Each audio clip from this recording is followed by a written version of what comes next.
Everyone, please take a moment to find your seats.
Please take your seats.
Sure. Yeah. And they were actually on stage. Why does, do you want to do that or you just want to start here? I can do whatever you want. Okay. How are you?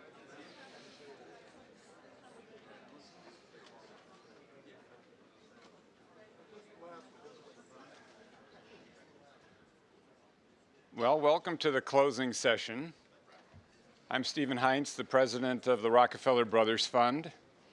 And as a co-founder of the Iran Project and a long supporter and admirer of the Atlantic Council, I'm delighted to see so many people in this room for this whole conversation, which I think has been absolutely outstanding all morning. And we are very fortunate that the wrap-up speaker is somebody uniquely able to share with us some insights into the president's thinking about what happens next. Can the US and Iran find other ways to work together after the successful negotiations of the JCPOA and Iran's compliance with their nuclear obligations. It is really a privilege for me to introduce Ben Rhodes. Everybody here knows who Ben is. Everybody knows he's the Deputy National Security Advisor for Strategic Communication. And in that role, he has the responsibility of helping to craft and shape the key points that the President wishes to convey to the global public about his foreign and security policy priorities. It's a huge responsibility, and I think it's made even more complex in this instance to be a speechwriter for a person who probably is the most eloquent writer of any president since Abraham Lincoln is a tough challenge. And yet Ben has done it with grace and with elegance and with brilliance. If you go back and just read the kind of body of work of major foreign policy addresses that the President has given, what you see is an unusually well-constructed, well-argued set of views, whether you agree with them or not. You can't help but admire the language and the force and the meaning. And Ben deserves an enormous amount of credit for having the kind of relationship with the President of the United States in which he is able to craft those messages in a way that meets the standards of this extraordinary presidential writer himself. So Ben has been at the President's side, as you know, since the primary campaigns, starting in 2007 and through the election, and he's been there ever since. And he has been a keen participant in the White House strategy of negotiating with Iran and of explaining that strategy to the American public and to the global public. So what we're going to do this afternoon is Ben is going to speak for about 20 minutes and offer his thoughts about how this administration, how this president sees this new, qualitatively new relationship with Iran going forward. And then I'm going to pose a couple of questions, and we'll open it up to questions from the audience. And I just want to ask everybody, when we do that, to stand, identify yourself to Ben, let him know your affiliation, and do try to keep your questions brief so that we can get as much of a discussion as possible. So please join me in welcoming Ben Rhodes.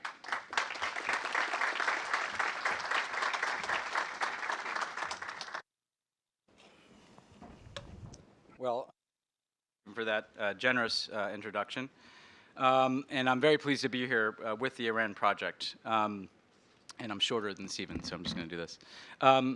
For years, you've really done extraordinary work on one of the toughest issues in our foreign policy.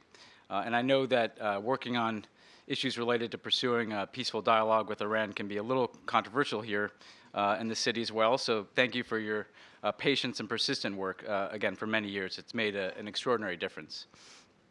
I will start by just reviewing how we got all the way to where we are today, because I think that that's very important to guiding how we think about this relationship going forward. And as Stephen said, I went to work for the president during the primary campaign, and the first week that I went to work for him, he was in a debate about Iran. And he had recently said in a YouTube debate, which was an innovative format back in the Stone Age of 2007, that he would engage the leaders of a number of adversarial nations, including Iran, without preconditions.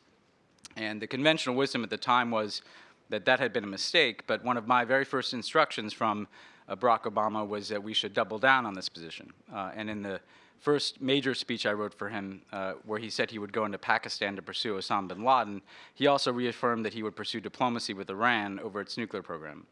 So it's easy to say that the positions that people take in presidential campaigns don't matter, but if you actually look back to the summer of 2007, it provided a very good roadmap for what Barack Obama would do as president. And when he came into office, he set about immediately pursuing that diplomatic course. So I'll review our efforts to engage Iran, what has been accomplished and what hasn't, and then what lessons we can draw from that for the future.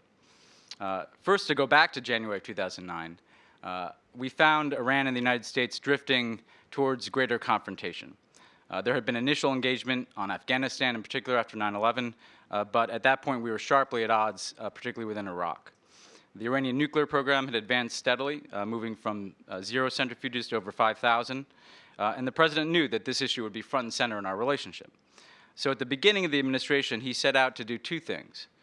First, he addressed the Iranian nuclear program as a threat to global nonproliferation, not just a bilateral or even a regional security challenge. He made this about international norms that apply to everybody, including the United States and Iran. He reaffirmed our own commitment to seek a world without nuclear weapons and to meet our own NPT obligations by initiating negotiations for a New START treaty. Throughout 2009, from his Prague speech to a UN Security Council resolution that affirmed the Prague Agenda, he sought to reinvigorate the consensus around nonproliferation. And he repeatedly stated that Iran had the right to access peaceful nuclear energy if it met its commitments under the NPT. The second thing he did is make clear that he was willing to pursue diplomacy without preconditions.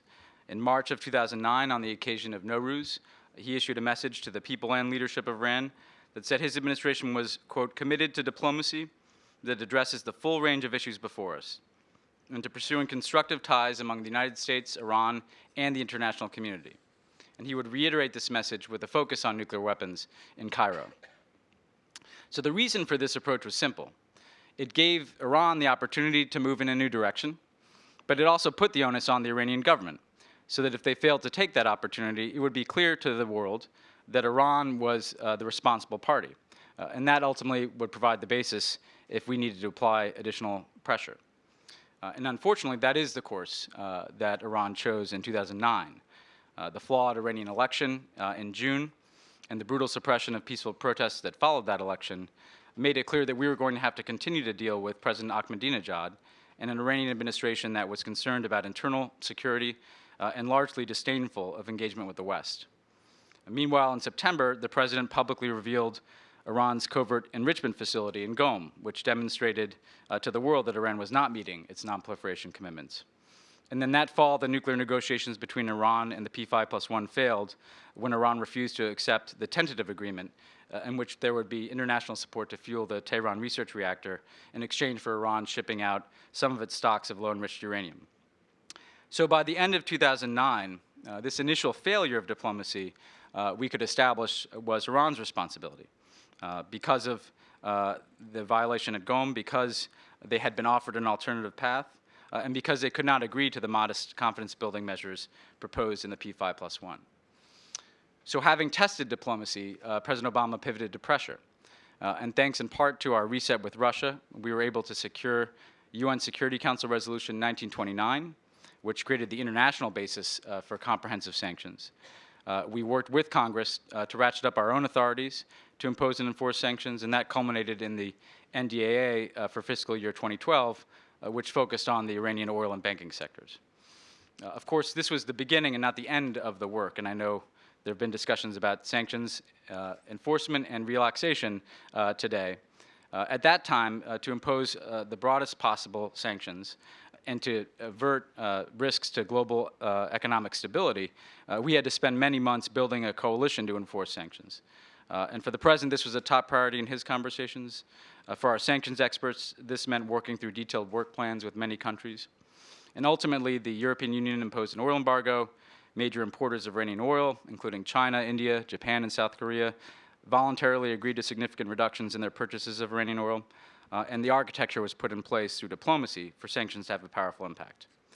But, importantly, even as the Iranian economy faced increasing pressure, we never walked away from the preference to resolve the nuclear issue through diplomacy. We made clear time and again that sanctions were a means to an end, achieving a nuclear deal, and not an end in themselves. Indeed, there are many who argued for sanctioning Iran into submission. But for us, no analysis of the Iranian government ever suggested that they would capitulate to that extent under pressure. And none of our international partners were signing on to permanent sanctions for that purpose. So this was a key distinction made throughout the enforcement of sanctions. The purpose was, again, to strengthen diplomacy, not to walk away from it. So we did continue to address the nuclear issue through the P5+1 format, but we had little progress there. So we also wanted to test whether we could establish bilateral channels for conversations with the Iranians, recognizing that we would need that option. And again, this is something I think ultimately, looking forward, is going to be important. Of course, we had over the years different channels to communicate with the Iranians, including through the UN in New York, but none of those had facilitated a constructive discussion on nuclear issues. We did identify a potential option through Oman, though. And in 2011, the Omanis helped secure the release of 2 American hikers who had been imprisoned in Iran. In 2012, President Obama and Secretary Clinton sent a team to Oman to determine whether or not the Omanis could establish a meeting of U.S. and Iranian nuclear experts. And meanwhile, then Senator Kerry also had a number of discussions with Omani officials about the prospect of Iran hosting bilateral discussions between the United States and Iran. However, as the president began his second term in 2013, we were still making no progress at all on getting to substantive negotiations with Iran in Oman or anywhere else. The sanctions were having an impact, but the Ahmadinejad administration continued to be intransigent at the P5+1. The turning point came in June of 2013, when Hassan Rouhani won the Iranian election by a healthy margin, pledging a more moderate course towards engagement with the West. And President Obama sent President Rouhani a letter proposing a focus on nuclear negotiations. And for the first time in that type of communication, we received a constructive response.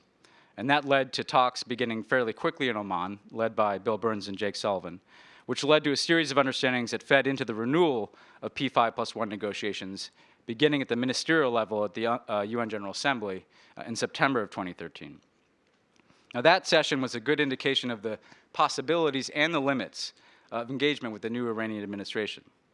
On the one hand, there was an entirely new tone to the nuclear discussions, and Secretary Kerry and Foreign Minister Zarif became the first officials from each country to meet at that level in many years.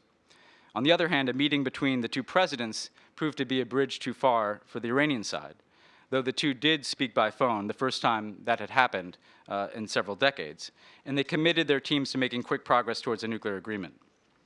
Within a couple of months, the P5+1 and Iran had agreed on the Joint Plan of Action, an interim agreement that effectively froze the Iranian program while providing some modest sanctions relief.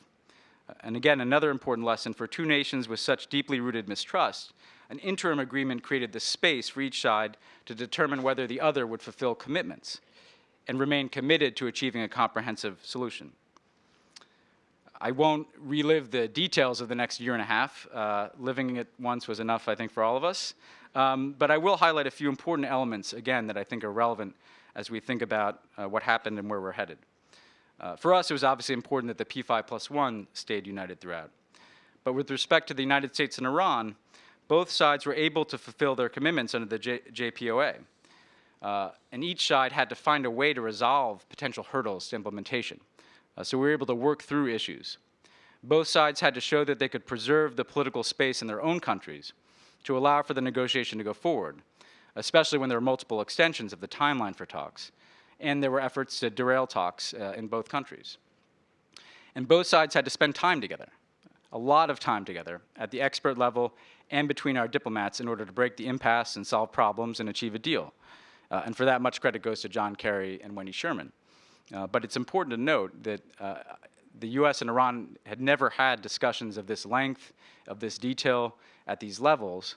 That builds trust that allows you to get things done, and it would be impossible without engagement. Of course, once there was an actual deal last summer, we had to implement it. And for both sides, this was complicated.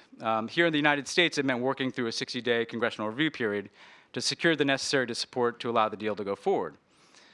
I know that a lot has been said about our efforts on this in recent weeks, but I did want to make one thing clear about it.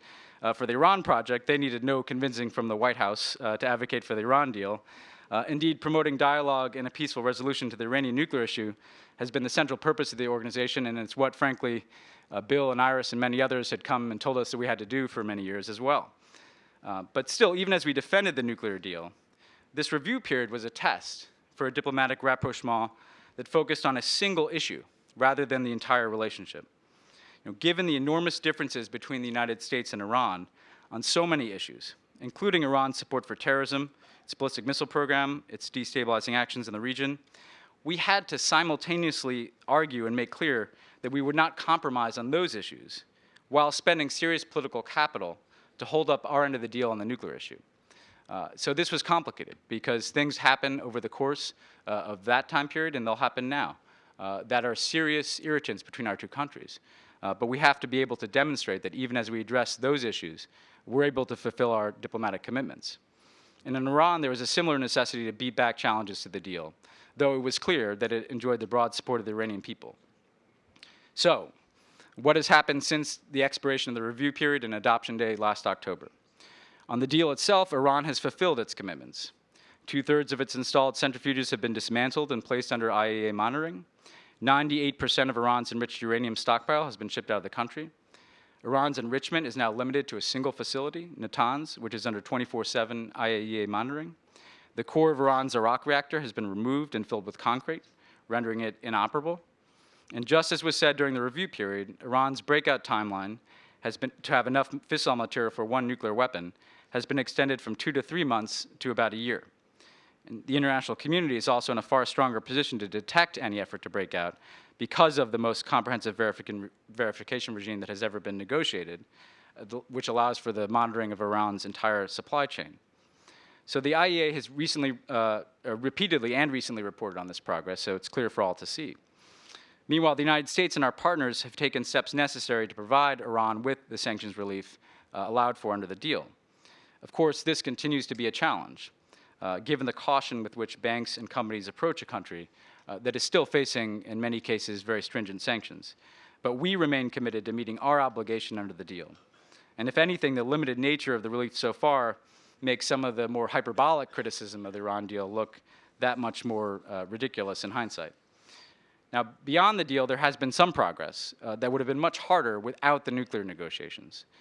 We opened a channel that allowed us to negotiate the release of 5 Americans held in Iran. That very much emerged out of the nuclear talks. We concluded an agreement on a long-standing claims issue that we believe saves American taxpayers a significant amount of risk and money in the long term. An incident that could have escalated dangerously when 10 American sailors were arrested after drifting into Iranian waters was resolved quickly because of the channels of communication that we now have with the Iranian government. And all of these issues are areas where we were able to communicate directly with the Iranians in ways that we were not able to do so before we had all of these diplomatic contacts because of the deal. Now, all of that said, many other aspects of Iranian behavior and U.S.-Iran relations remain unchanged. Iran has not ceased its support for terrorist organizations like Hezbollah or its threats towards Israel. Iran has continued to test ballistic missiles. From Iraq to Yemen, Iran has continued to engage in destabilizing support for proxy organizations. And despite diplomacy that has brought Iran into the discussions about resolving the Syrian civil war, Iranian support for the Assad regime continues even as the Assad regime brutalizes its own people. So in short, Iran's approach to its nuclear program has changed, but thus far its broader foreign policy and the nature of its regime has not. Now, some argue that that means the deal itself wasn't worth it. We would argue exactly the opposite. Isn't it better when a government with a ballistic missile program that supports terrorism doesn't have a nuclear weapon? And in fact, the Iran deal did stop the spread of nuclear weapons to the world's most volatile region and prevented a possible war. More broadly, though, what does this mean for the future of U.S.-Iran relations?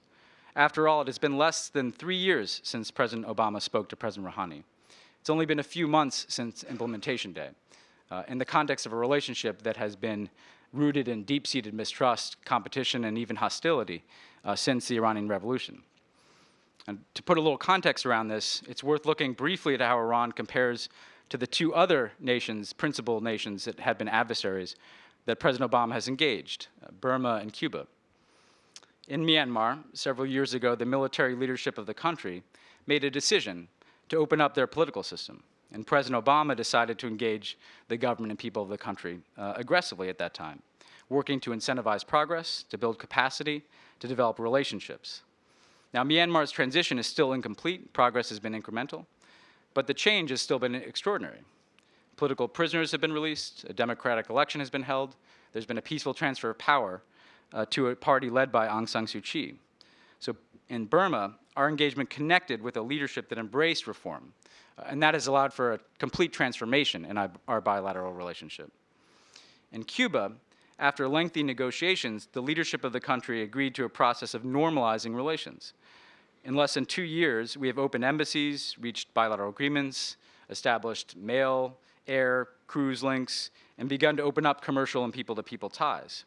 And in March, President Obama became the first US president to visit the country since the Cuban Revolution. We still have profound differences on many issues, including human rights and our respective political systems. But both of our governments made a strategic decision to pursue cooperation and address our differences through normalization. So Iran has important similarities and differences with these cases. The similarity is that President Obama was open to pursuing engagement to advance US interests, rather than having a policy that insisted on, in effect, regime change or capitulation as a precondition. In all three cases, engagement opened up opportunities for the United States to not simply develop relationships, but to make progress on issues that are very important to us. And doing so didn't remove pressure on these governments. In some cases, it increased pressure by removing the excuse of America's isolation, by raising public expectations in different countries, and by shifting international opinion. Now, that said, the differences are also essential, and I'll put them as simply as possible. In Myanmar, they decided to change the nature of their government. Cuba decided to change the nature of its relationship with the United States. Iran decided to change the nature of its nuclear program. And so in that regard, while the nuclear deal is enormously consequential, the broader progress with Iran is more limited than these other countries. As the Supreme Leader reminds us, Iran is not changing its inherent opposition to the United States. Unlike Cuba, Iran hasn't shown interest in normalizing relations with the United States, or, for instance, allowing us to open an embassy even if we wanted to do so. So, of course, it's also true that we all have not changed our own policies beyond providing nuclear-related sanctions relief. Our sanctions on terrorism, ballistic missiles, and human rights continue. Our support for Israel and our Gulf partners includes defense capabilities that are expressly meant to counter Iranian actions in the region. And our opposition to Iranian foreign policy in many areas continues. So, what lessons can we learn from all of this, and how do they apply to our relationship going forward? First, engagement creates opportunities that we deny ourselves by insisting upon isolation. The diplomatic work to achieve something like the nuclear deal takes time, personal relationships, and the ability to seize an opportunity when it presents itself. And if you keep that door to diplomacy and engagement closed, you're not going to allow yourself to have the opportunity to solve the next problem, or to make headway on issues where you do have serious differences. At the same time, the United States does not have to give up anything by pursuing this type of engagement. As the President repeatedly said, we retained all of our capabilities with respect to Iran and all of our commitments to our partners in the region. Now, a key test for our engagement with Iran continues to be Syria, where a more constructive Iranian policy would be important to resolving the conflict, and we've been very open to having Iran play a role, provided it can be constructive in the political process. That has not yet been forthcoming. Still, we are in a better position on this and other issues by having contacts with the Iranian government, and we must sustain those contacts and look for opportunities to make progress in different areas going forward. And second, Iran, just like every other country, is not a monolith. And I think this is something that I personally have learned through my own dealings with Cuba. Oftentimes we see these countries that we don't have relations with as just a monolithic leadership. But in fact, there is a diversity of views inside many different countries, even those that have more closed systems than ours. Now, those who favor closer ties between the United States and Iran must acknowledge and flatly reject the Iranian regime's violation of international norms and the type of bigotry that can lead it to fire missiles painted with death to Israel. Yet those who criticize the regime must acknowledge the simple fact that there is a difference between the policies and approach of a Mahmoud Ahmadinejad and Hassan Rouhani. The insistence that everyone in Iran's government is a hardliner, cut from the same cloth, willfully rejects any opportunity for Iran's own leaders to move in a different direction. It's self-defeating. It also ignores the role of the Iranian people, many of whom clearly favor a more moderate direction. Third, the United States must continue to find ways to engage the Iranian people, and this is something that doesn't always get the attention it deserves. Their role in the nuclear deal is often underappreciated.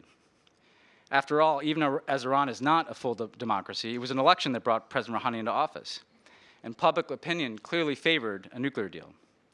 So we should continue to pursue the type of educational, cultural, and people-to-people openings that can build trust and ties with the Iranian people, particularly young people. Iran, like any country, is going to change in the coming years and decades. We should make clear to the generation that will step forward that there is no reason why we have to remain in a cycle of conflict. And finally, we'll take the continued ideas, advocacy, and engagement of non-governmental groups like the Iran Project to have the kinds of track two conversations that can identify possible opportunities, to push back against the inevitable, if not constant, efforts to undermine the implementation of the nuclear deal, and to add another voice to our own foreign policy debate, which rarely rewards unconventional thinking. Time and again, President Obama has said that there is a clear pathway to improve relations between the United States and Iran, one that would be good for the Iranian people and their integration into the global economy, good for the community of nations. Ultimately, how far Iran moves down that path is dependent upon the decisions and actions of its own leaders. If they fail to take that course, President Obama has shown that engagement doesn't deny us the capacity to impose consequences.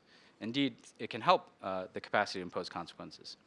But if they do, it would be good for Iran, it'd be good for the United States, and it'd be good for the world. So we have a responsibility, always, to leave a doorway open to that different future. And as we've seen with the nuclear deal, you can end up a lot further down the road than I think you would have ever anticipated when we began that diplomacy in 2009.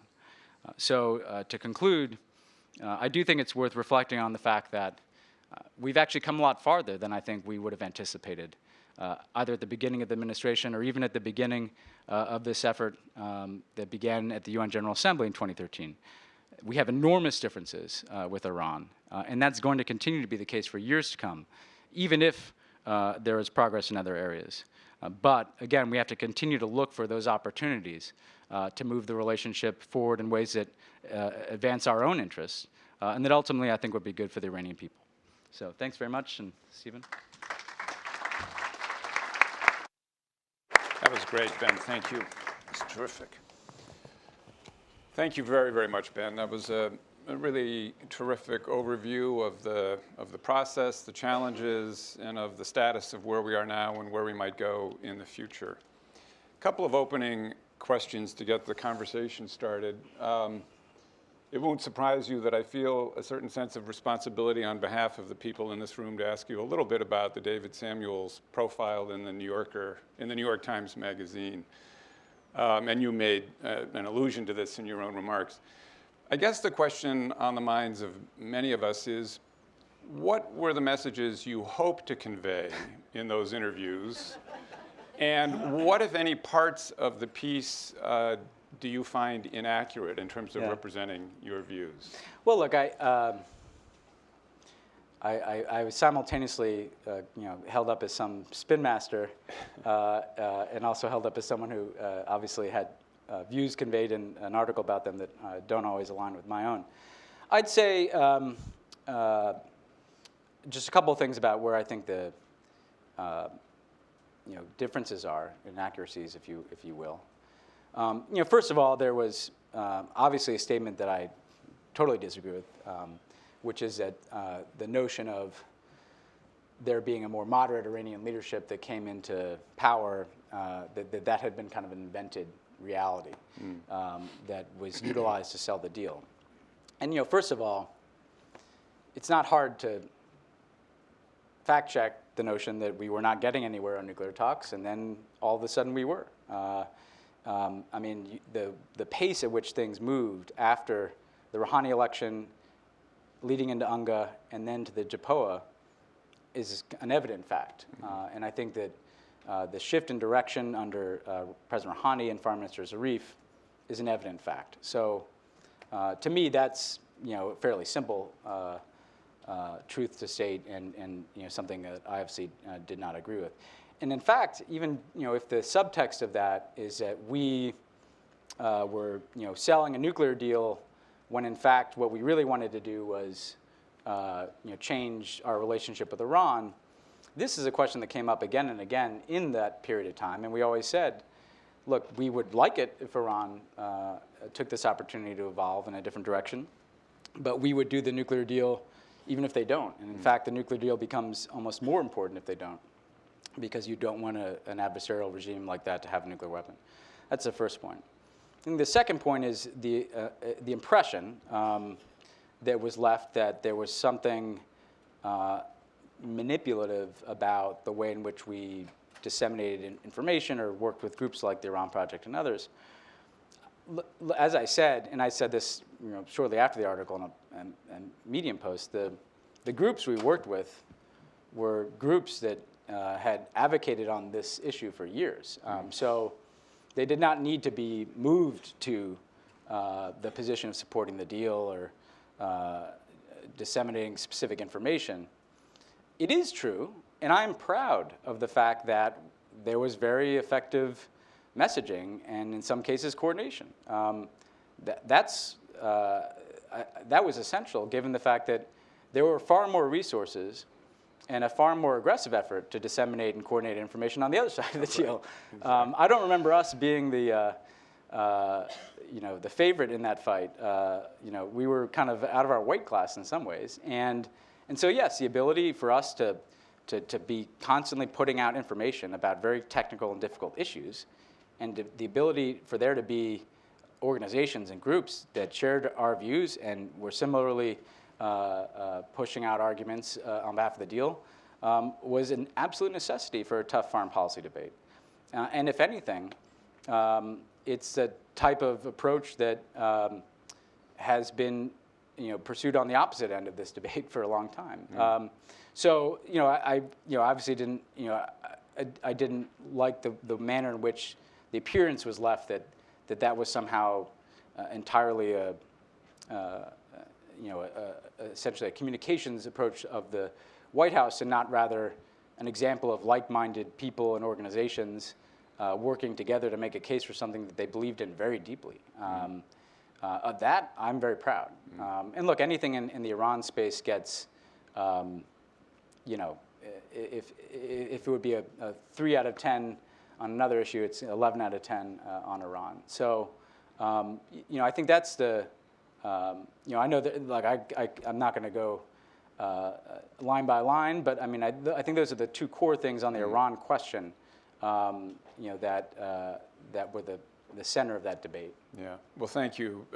I sincerely appreciate your willingness to address this issue, and you're absolutely right. The kind of people in this room and people all over this city and elsewhere worked very hard for a long time to help create the conditions where this kind of process might have a chance to succeed, and then helped in the process of making sure it withstood the politics. And the work of the White House was essential in this. And I also want to say on behalf of people in this room that in you, we always found a partner who was accessible, who was straightforward, and who was helpful. And there wasn't always 100% agreement on every matter, and that's the way it should be. So I thank you both for answering the question and for the work that you did to help make this a success, because it is an extraordinarily important accomplishment.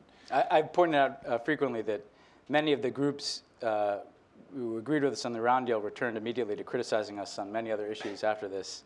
The same would be true of, I think, some of the journalists mentioned in the article. So it is what it is. Yeah. So let's now turn a little bit to the future, and you've laid this out very nicely in your remarks.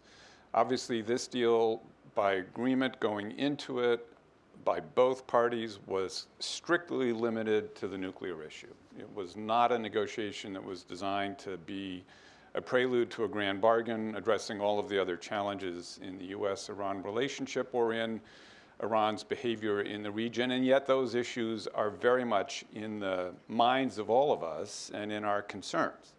So let's start with Syria, if we could. You mentioned this, of course, as well. I just happened to get back yesterday from the Oslo Forum, where both Secretary Kerry and Foreign Minister Zarif participated and spoke. And they met privately, as they said to the group assembled there, for about an hour before Secretary Kerry spoke yesterday morning. And it's clear from both of their comments that they talked a lot about Syria, and that there is at least some hint, some indication that there may be more opportunity for the U.S. and Iran and others to work together in the weeks ahead on a path toward a political solution, and that Iran is slowly moving toward becoming a more constructive participant in that process. Can you say anything more about the White House view of how the Syria process is unfolding? Well, yeah, I mean, we took the approach, certainly in the aftermath of the Iran deal, that if you are trying to have an internationally supported and brokered in many respects political resolution to the Syrian conflict, that your ability to achieve that is going to be enhanced significantly if you have all the key parties at the table.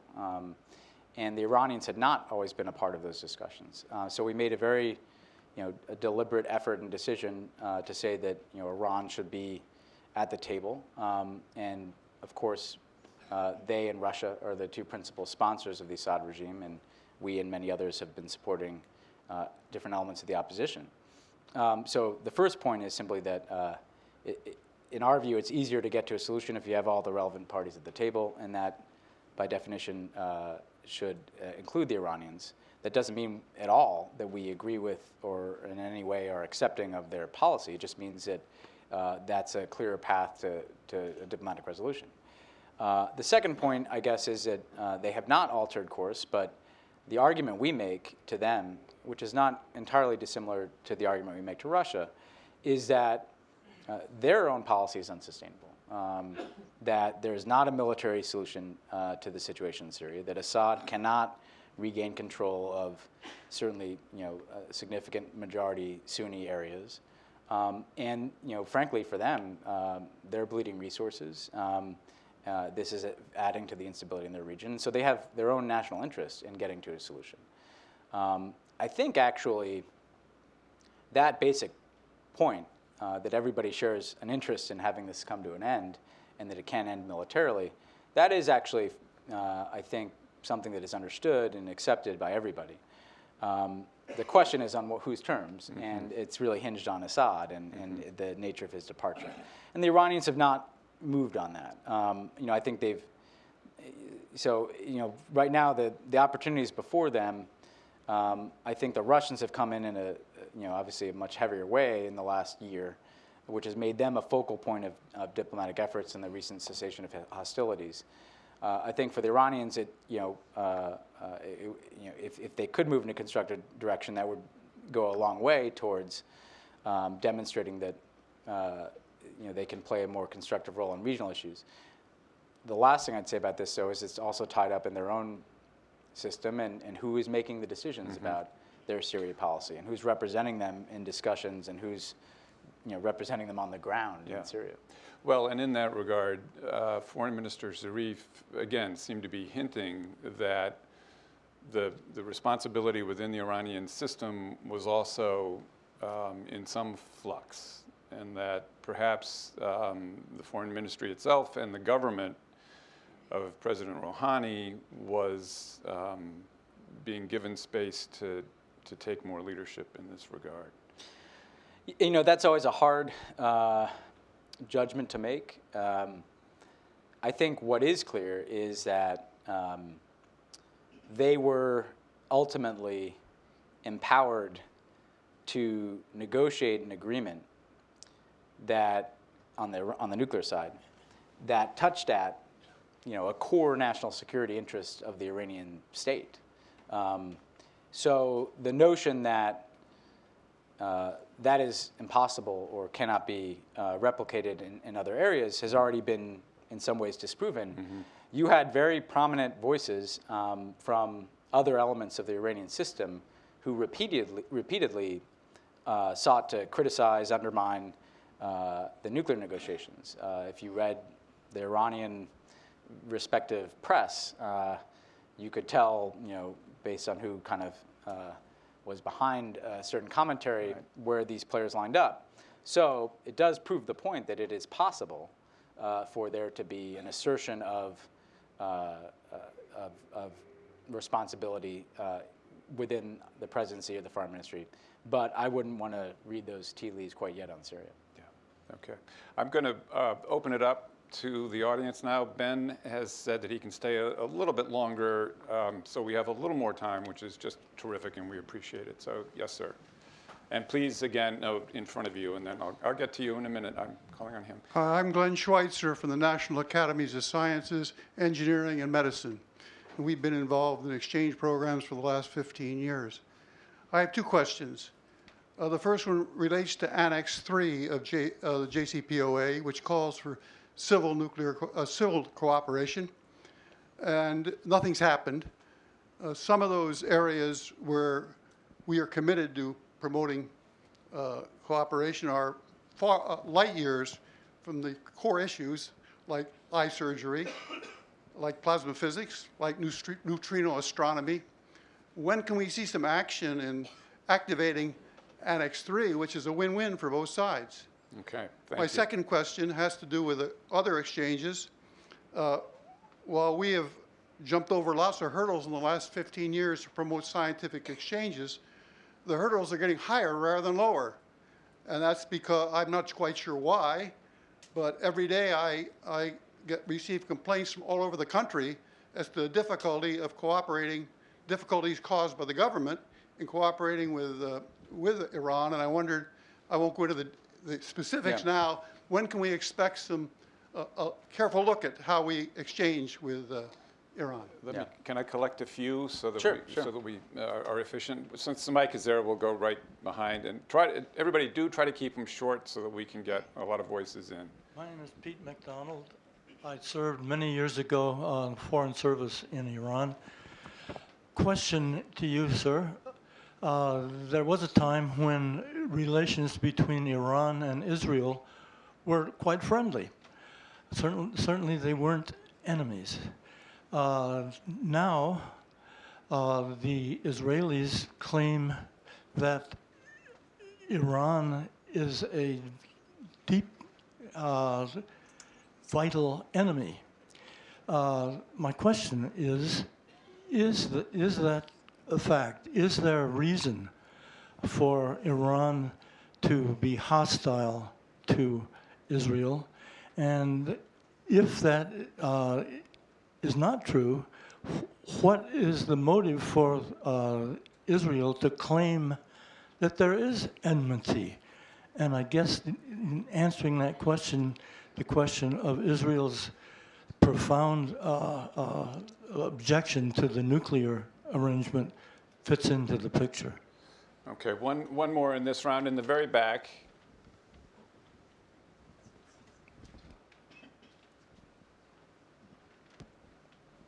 Jim Jeffrey, Washington Institute. Ben, when you began, you painted a picture of a shift to diplomacy sort of away from confrontation in 2009 when President Obama came in. I was one of the people doing Iran in the last administration, and gosh, that doesn't ring with what I remember, which is we joined the P5+1 in 2006. We worked with the international community, get 5 UN resolutions before the end of 2008, worked a deal in Iraq that, among other things, got our troops out of there by the end of 2011 on paper, and acknowledged publicly that Iran had ended its weaponization program in 2003. So if there was a march to war that you guys stopped in 2009, could you give us specifics on what it was? So I'll start with Jim's question, which is always well stated. No, look, Jim, actually, I'd say a couple of things about this. First of all, the sense I had from the outside, I wasn't there for the previous administration, is there was a bit of a shift towards, in the second part of the Bush administration, towards a greater openness to work through the P5+1. And we were certainly aware of that.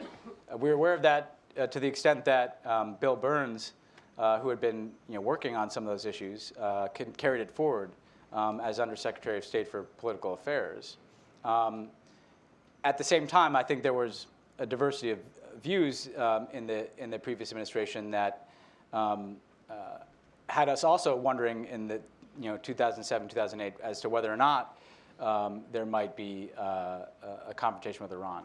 What I said in my remarks was not that there was a march to war, but that there was a potential drift towards confrontation, that the trend lines were a nuclear program that was continuing to kind of march along and make some progress. Very acute security differences inside of Iraq, which you and I had spent time discussing when you were ambassador there. And that what I think was different is that President Obama came into office with, as kind of a signature issue, the notion that he was going to pursue diplomacy with Iran. In his inaugural address, he will extend a hand to those who unclench a fist.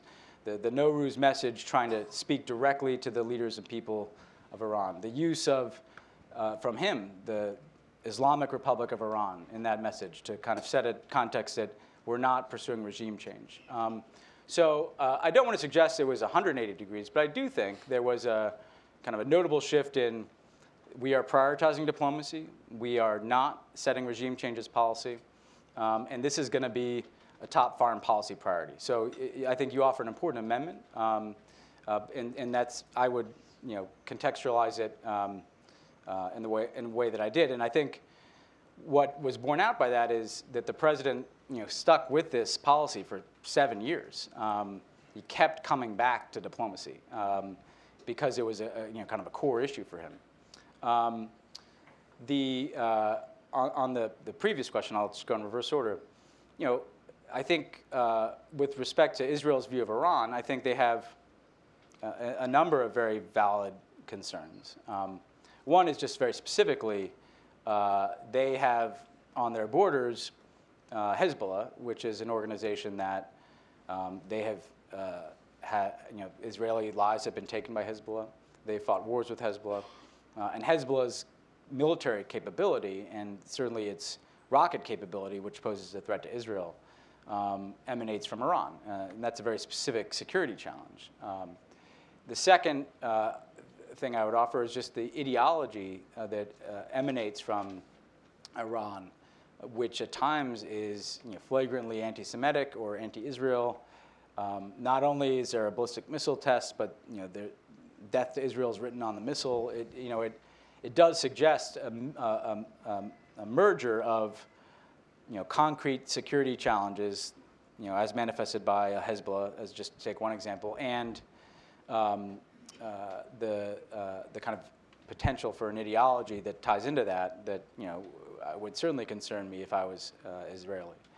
All of that said, the nuclear deal, you actually see, I think, a recognition inside of Israel, growing recognition that this may very well prove to be in their interest. Mm-hmm. And you have statements to that effect from the head of the IDF and many other members of the Israeli security establishment.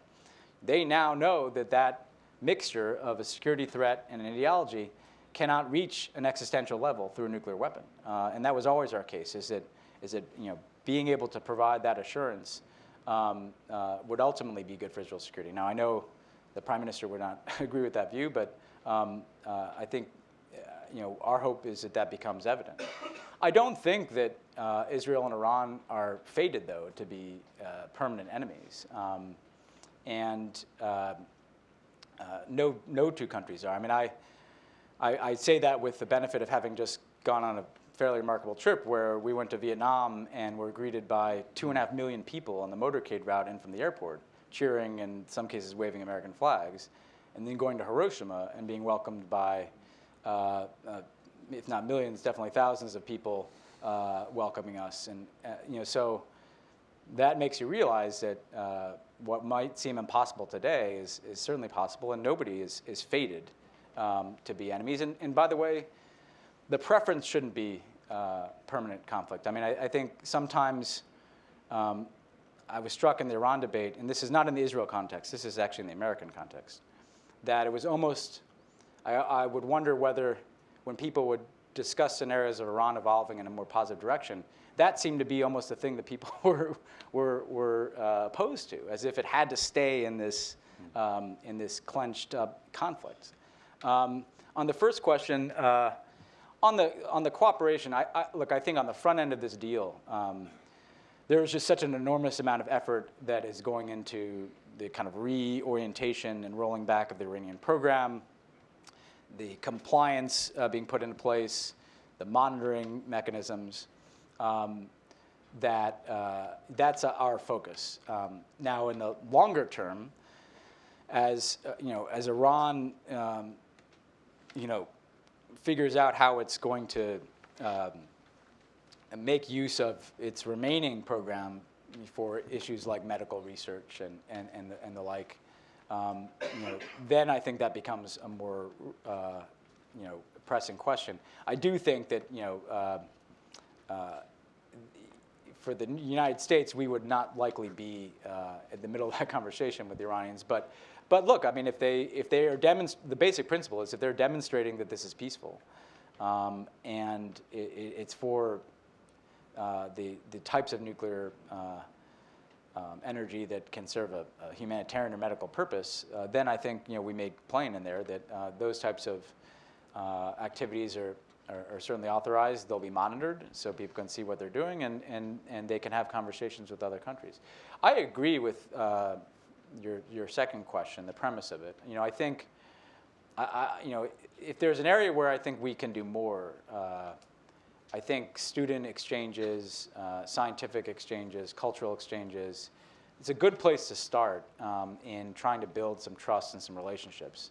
And they're quite minimal with Iran right now. And some of those are for valid reasons, if any of those in the past had been exploited. But I do think there are ways of tailoring these that serve a very good purpose. It's in our national interest to have that engagement. It's certainly in the Iranian people's interest. So this is something I think we are looking at what can be done in this space with our remaining time, but I would also urge whoever comes next to look at this. And often the barriers come from, there's so many restrictions, many of them congressionally imposed, that navigating a kind of the labyrinth of setting up an exchange can be quite difficult. So it would actually take kind of a concerted effort on our part to try to find the way to pry that open. I've been given the signal that we have to let Ben. No, we can Can we go sure. on? We can do All one right. more round. Okay, so Barbara, as one of our co-hosts, will get one more round. Yeah. Barbara, and then Trita, and then, okay. Barbara Slavin from the Atlantic Council, and welcome to the Atlantic Council, which is co-sponsoring this along with the Iran Project. My question is about multinational lending to Iran, particularly things like the Global Environmental Fund. U.S. has blocked these kinds of loans in the past. Iran has severe environmental problems, could desperately use that sort of support. Are we going to change our policy on that and let that go forward? Thank you. Yeah, and we have three others here. Hi, Ben. John Hudson with Foreign Policy Magazine. Can the Iran deal survive a Trump presidency? Yeah. Thank you for a brief question. I was going to say, insert other phrase. Congressman, that's it. I have to keep it to three. I'm very sorry. Thank you very much. It's on. Jim Slattery with Wiley Ryan. Now I think maybe you switched it off. There we go. There you go. Jim Slattery with Wiley Ryan. I'm just curious, what can the administration do, assuming they are supportive of the Boeing transaction, to make it happen? On the first question, first of all, we have to look at, in any case of an international lending institution, what the congressional, if there are any congressional restrictions. And so I'm acknowledging I'm not aware, I'm not intimately familiar with each institution, but I live this much more in the weeds in the Cuba context, where we are restricted from supporting that type of engagement. That may not be the case with Iran, but so I just state that at the opening. I think it's something that we would definitely want to look at on kind of a case-by-case basis. And this is another area where if people consider, where are there potential openings for progress, we would probably want to make sure that there was a clear indication of where exactly funding was going to go, that it couldn't be redirected for some other purpose, so that there was an accounting mechanism and an accountability mechanism that could demonstrate that funds wouldn't be misappropriated for purposes other than their intention. So I think that would be the principle that would guide how we would look at each one of these. But I think with those two caveats, meeting our legislative obligations and making sure there's a careful accounting, that this is something that we should very much and could very much look at on kind of a case-by-case basis. And in the past, we have been able to find some areas where we can be not just okay with, but supportive of Iranian engagement with the international community. So this is an area I think that we could give a focus to going forward. On the, I'll just do Boeing next because. You don't want to answer an no, overtly political I'm question. Just getting ready I know. for that. On Boeing, let me just say that look, for the U.S. Government, obviously the deal itself allows for licensing in the civil aviation space. So that provides an opening for our civil aviation companies to pursue legitimate commerce with Iran. We generally don't, in those processes, become public advocates for individual companies, simply because that has more to do with our other, advocating for one American company as against another. So just as a statement of policy, though, I think we made very clear civil aviation was something that we carved out for licensing in the deal, and that is something that that American companies can pursue. With respect to the other question, here's what I've said about what I'd say about this is the way in which the Iran deal is structured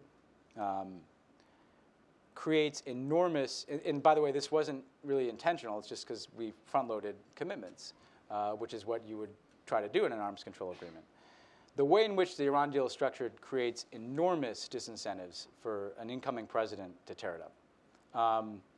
You would essentially come into office with all of the major nuclear commitments having been completed, with the stockpile out of the country, with the Iraq reactor reconfigured, with no enrichment at Fordo, with all of these centrifuges under IAEA monitoring.